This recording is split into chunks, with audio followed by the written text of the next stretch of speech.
Alô, meu caro Lisca, seja muito bem-vindo, Lisca. Boa tarde. Boa tarde, Elia. Boa tarde a ti, aos teus ouvintes da Band. É um prazer estar falando aí no teu programa.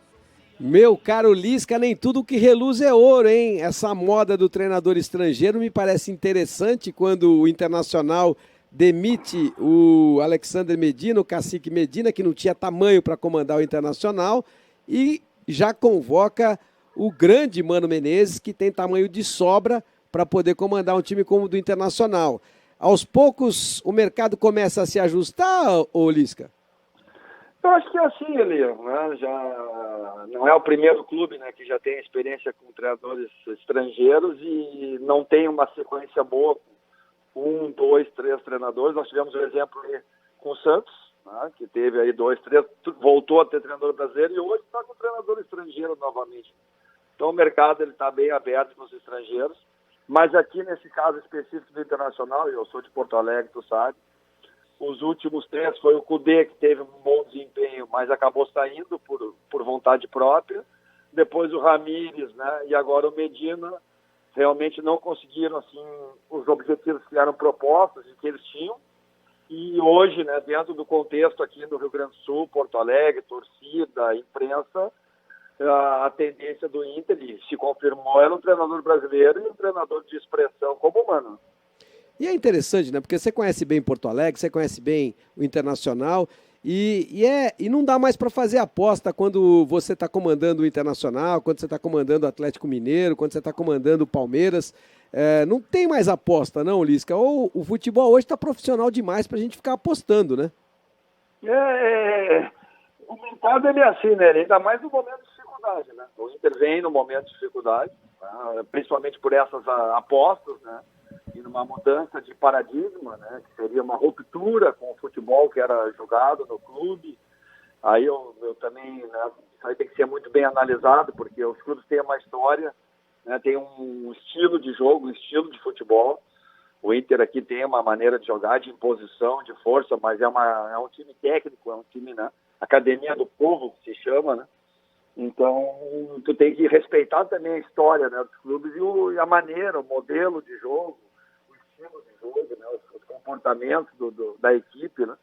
E nesse momento, né, de dificuldade, geralmente você recorre para treinadores com experiência, né, e com know-how, e o Mano é um cara com grande know-how, passagem por time grande, foi meu colega de trabalho lá na base e tem toda a condição. Eu acho que o Inter sendo uma grande escolha.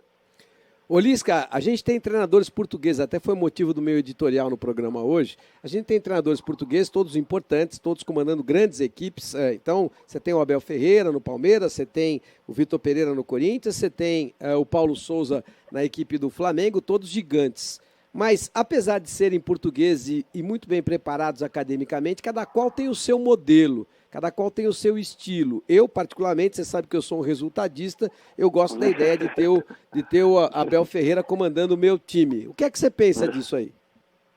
Eu acho que o Abel a gente até teve uma palestra com ele agora segunda-feira, tá? Foi bem interessante, né? Tinha 277 treinadores, né? Uma ação da CBF Academy, que são palestras extras, né, dos cursos. O Cuca já falou e nessa segunda foi o Abel, né? Ele falou de bastante coisas interessantes, né? O modelo, né, que ele não é um treinador de sistema, ele é um treinador de comportamentos e situações de jogo, né? E até mostrou os vários modelos que ele usou já, vários sistemas, né? Desde o que ele começou no Braga, no Sport, em time B, depois no PAOK, agora no Palmeiras, que ele já teve várias maneiras de jogar, vários sistemas, mas os comportamentos e os princípios é que eles procuram, né, manter na equipe, independente se é 3-5-2, 4-3-3, linha de 5 atrás. Eu concordo com ele, né? Acho que essa questão de padrão de equipe, né, é muito importante tu manter, né, dentro daquilo das tuas ideias, né? Eu acho que isso que ele faz, né? Os portugueses vêm, né, da periodização tática, vêm dessa cultura de integração dos treinamentos, né, de propor treinamentos modernos, treinamentos que envolvam situações de jogo, né, especialização do jogo, já dentro da parte técnica, tática, física, mental. Cada um tem o seu modelo. O Vitor, né, já é um cara mais pressionante, é um cara com bloco mais alto que está no Corinthians, né? O Jesus já era um jogo mais de combinação também, com bloco alto, com pressão. O Abel já é um jogo mais reativo, apesar que tu vê que momentos que ele sobe também o bloco, sobe pressão. Então é aquilo que ele falou e que eu concordo, né? Cada um com a sua maneira, mas todos bem aos seus princípios e aos comportamentos que eles querem que o seu time tenha. O fato é, não, Lisca, que você tem várias maneiras de ganhar. E eu tenho tentado colocar na pauta aqui que o treinador ele tem que esquecer aquilo que um dia o Pep Guardiola disse, que já que eu vou perder, eu quero escolher o meu jeito de perder. Eu quero deixar a máxima, que eu espero que um dia seja reconhecida, que é que você tem várias maneiras de ganhar e não de perder. Eu quero que você encontre a sua maneira de ganhar. E a gente precisa encontrar essa maneira de ganhar, porque ninguém vai escapar do resultado, né, Lisca? É verdade, Ali. E você falou uma coisa assim, o Guardiola. O Guardiola, ele é uma referência, mas tem que analisar onde que ele está, né? Qual é os recursos que ele tem, né? Os jogadores que ele tem, para ele poder propor a maneira que ele quer jogar, né? Que é uma posse de bola total, bloco alto o tempo todo, né? Apesar de que agora, nesse último jogo com o Atlético de Madrid, nos últimos 20, 30 minutos, ele baixou bem o bloco, fez linha de 5, competiu, fez catimba, né? Goleiro caiu, teve confusão depois do jogo, do túnel, né? Foi um jogo com todos os ingredientes do futebol sul-americano, né?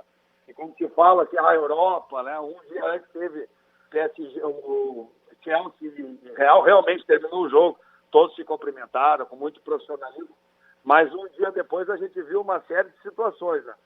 E eu vi agora recente o Eintracht Frankfurt, não sei se tu viu, contra o Barcelona, dentro de casa, né? Dentro do campo do Barcelona, e o Eintracht estava ganhando de 3-0 com 28% de posse de bola, né? Uma linha de 5, uma linha de 4, um atacante só, mas com uma organização defensiva exemplar, muito pouco espaço entre as linhas, neutralizou o jogo de posição do Barcelona, que é o jogo, né, do Guardiola, o jogo entre linhas, não tinha espaço entre linhas, na verdade, os blocos, e cada contra-ataque do Eintracht era um perigo de gol, né?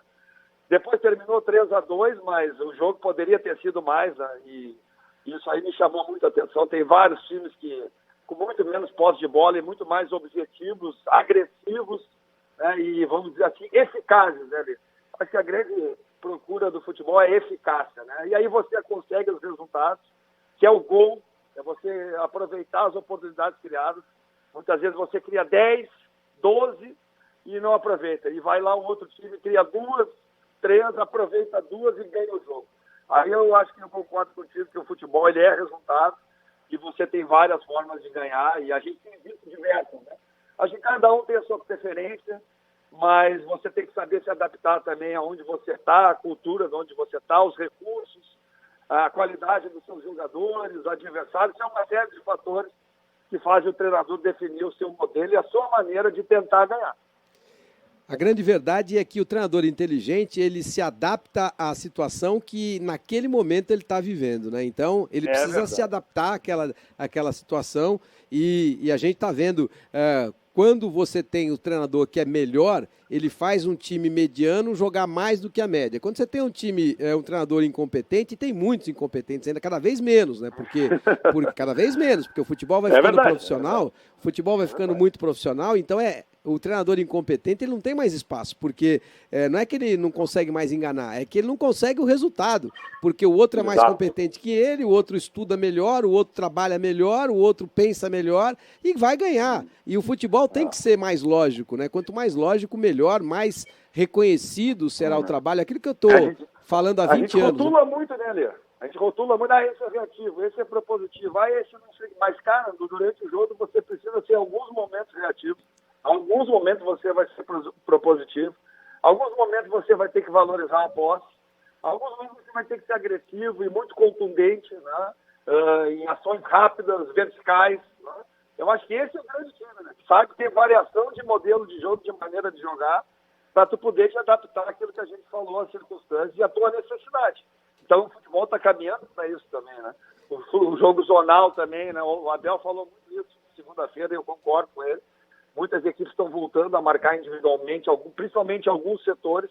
Né? Primeiro era só individual, depois passou o futebol brasileiro mais só zonal. Hoje está voltando, o Cuca teve muito sucesso com alguns encaixes. o Abel também. Então, algumas coisas que estão sendo revistas também dentro do nosso padrão aqui, né? Não, isso é uma discussão que é uma delícia, né? Porque é você conversar de futebol em alto nível e só o idiota não percebe que se você conseguir entender que dentro de uma mesma partida você tem que jogar vários jogos, você vai ser um treinador melhor. Eu não consigo entender o treinador que está ganhando de 2-0 e que continua marcando alto lá, porque o meu time marca alto, então eu vou continuar marcando alto. Eu falo, mas o seu time gosta de ganhar ou gosta de correr risco? Então vai, compra um time para você, né? Compra um time para Né? você. Se E você tem o gosta de. adversário, né? Compra um time para você, paga conta, paga salário, paga todo mundo, e aí você joga lá, propositivo o tempo inteiro, tá ganhando de 2-0 e continua atacando. Aí você toma 2-1, toma 2-1. Ao invés de você ter o contra-ataque a seu favor, você oferece o contra-ataque para o time que tá perdendo de 2-0. Então, se você quer ter esse tipo de pensamento, compra um time para você. Eu sempre digo que, Lisca, que você tem pequenos jogos dentro de uma mesma partida, esse é um ponto. O outro ponto é uma coisa interessante, né? Se o Cuca tivesse a inteligência emocional que o Abel Ferreira tem, e se ele tivesse a capacidade de verbalizar que alguns bons treinadores têm, como o Pep Guardiola, por exemplo, como aqui no Brasil, como o Tite. Eu gostava mais do Tite antes dele assumir a seleção brasileira, sempre se expressou de uma maneira muito clara. Hoje ele está meio pastoral, me incomoda um pouco, mas ele tem capacidade de verbalizar bem. O Cuca seria um dos melhores do mundo, mas fácil, no nível do Klopp, muito melhor do que o Guardiola, porque ele joga muito melhor por resultado do que o Guardiola. Mas essa capacidade de verbalização, ela está cada vez mais importante, né? Não dá mais para você ouvir um treinador que não verbalize muito bem, né, Lisca? Tem essa coisa, né? Não tem mais jeito, porque você começa a comparar e aí fica chato para o cara que não verbaliza bem, que erra no português, não fica legal, né? É verdade. E esse poder de comunicação é muito importante para o treinador hoje, né? E comunicação para vocês, comunicação no ambiente de trabalho, né? Hoje o treinador de futebol é um gestor, né, de pessoas, vamos dizer assim, né? O Abel estava falando ali, o Cuca também deu palestra 2 semanas atrás, o que envolve hoje uma comissão técnica de um clube da dimensão de Palmeiras, Atlético. O Abel falou, ele tem 24 jogadores e 55 pessoas que ele trabalha diretamente entre comissão técnica dele e grupo de apoio do Palmeiras, que tem podólogo, tem dentista, tem psicólogo, tem analista, aí mais direto. Mas o treinador que não souber se comunicar, não souber transitar também entre essas áreas, não souber se comunicar com as pessoas, passar suas ideias e fazer com que todas essas pessoas trabalhem para esses 24 jogadores, esse treinador ele já começa a ter dificuldade, né? E o Cuca vem exercitando isso, cara. Eu tive no curso com ele também. É um cara muito, muito humano, né? Que tem um lado assim de conhecimento, né? Do aspecto psicológico também do jogador muito forte. Tem muito conhecimento de estratégia também. É um cara que analisa muito o adversário. E ele fez uma preleção bem legal pra gente, mostrou algumas situações também que ele viveu com os jogadores do Atlético, reuniões, até uma reunião ele passou, alguns treinamentos. Então ele vem exercitando isso. Ele tem aquela maneira peculiar dele de falar, mas ele é assim, né? Mas é um cara que tem muito conhecimento, tu tem toda a razão. E ele sempre tem um adversário no jogo, né? Então muitas vezes tu pode dizer, fizemos 2-0, mas vamos continuar pressionando. Mas o adversário vem, ele te agride, ele sobe o bloco, você automaticamente precisa, né, descer um pouco o bloco, precisa marcar mais, precisa contra-atacar mais, né? O jogo não é, como tu falou, no clube não é teu, e o jogo não é sozinho, né? Sempre tem um adversário que também tem as suas intenções, né? E aí, o adversário quer exatamente o que você quer, né? E a gente toca num ponto, bom, eu sou suspeito, porque para mim o Cuca é o cara que mais enxerga futebol nesse país, né? E então a capacidade que ele tem de mudar uma partida de acordo com o que ele está vendo é impressionante. Então esse é um ele falou para mim isso, sabe? Ele falou isso que eu comecei a crescer muito, assim, como treinador, quando eu comecei a analisar os meus adversários e o que eles fariam e o que eles poderiam vir a fazer. A primeira opção, quando ele jogava com o Muricy, ele me falou várias vezes isso. Pô, o Muricy sempre ele faz isso, mas ele pode vir. Então eu já me preparava para algumas alternâncias, algumas situações, e isso me fez crescer muito como treinador. Presta atenção nisso. Ele me falou isso antes da final, nós e Atlético, ano passado, a gente fez um programa junto e a gente conversou bastante e ele me falou bastante sobre isso. E é muito interessante, né? Porque o futebol não tem verdade absoluta, a não ser o fato de que o resultado é senhor da razão. E quem fica querendo escapar de resultado está fadado a fracasso, né? A outra coisa que me incomoda para a gente terminar, Lisca, é treinador reclamar que tem muito jogo, que o futebol é impiedoso, que o calendário brasileiro é complicado, que é sacrificante. Mas peraí, quando ele assina o contrato, ele já não sabe? Quando ele vai ganhar dos maiores salários da América do Sul, ele não sabe que se ele for treinador do Palmeiras, do Flamengo, do Atlético, ele vai ter que jogar 40 partidas por ano? Ele já não tem essa expectativa? Por que tem essa reclamação? Me explica aí, o Lisca. É uma boa pergunta, Sérgio, né? Porque realmente a gente sofre com o calendário. Né? A gente sofre, é um calendário muito apertado, tu consegue trabalhar pouco de jogo para jogo, e os treinadores todos têm razão. Agora, tu tem uma razão também, tu coloca, né, com propriedade que nós sabemos, né, da situação do calendário. Então, por isso que os clubes estão cada vez, e os treinadores estão cada vez se preparando mais para isso, né? E qualificando seus plantéis, né? Porque não tem uma saída, né, Elia? Você precisa ter um plantel qualificado, pelo menos 20, 21 jogadores. Aí, o que o Palmeiras tem 24 jogadores, mas eles usam todos. Né? Porque jogando quarta, domingo, com a exigência, com desgaste físico, emocional, psicológico, né? Desgaste de viagens. Né? E aí esses clubes grandes eles têm uma vantagem enorme, né? Que é os voos fretados. Né? Isso o Abel colocou, o Cuca colocou isso também. Né? Tanto o Atlético quanto o Palmeiras, eles só viajam de voos fretados.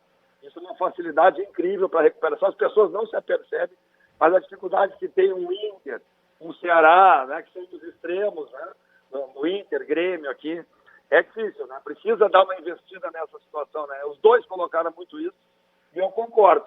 A gente tem que se adaptar, adaptar tipo de treinamento, adaptar, né, não é rodízio, mas algumas trocas de jogadores, eu acho que eles estão fazendo muito bem isso, não troca todo o time, mas troca 2, 3, 2 num setor, 1 no outro setor, aquele que está um pouco mais desgastado, que não vai conseguir ter tanta intensidade.